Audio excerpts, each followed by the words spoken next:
Mwami Yesu Kristo, turagushimiye kubw'uyu munsi w'umugisha uduhaye. Mwami, ndashaka gusengera umuntu ufite ikibazo gikomeye cyoko yaboshywe n'ibyaha. Mwami, arifuza kubohoka ariko byaramunaniye.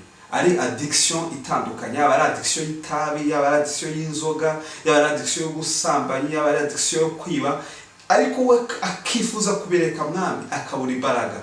Nifatanyije nawe mu isengesho. Mwami, ndamubohoza mu izina rya Yesu. Iyo migozi Satani yamuboshye yo gutuma aba addicted, yo gutuma atwazwa igitugu n'ibyo adashaka, uyu munsi Mwami ndamusengeye yakire kubohoka mu izina rya Yesu. Ndacagagura imigambi ya Satani ku buzima bwe. Urifuza ko agira amahoro, urifuza ko yakira agakiza, urifuza ko abohoka, ariko we ku giti cye byaramunaniye. Mwami, ndamubohoza. Ndamubohoza mu izina rya Yesu.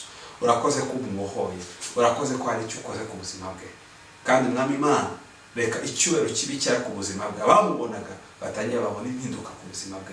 Urakoze mu izina rya Yesu. Amen.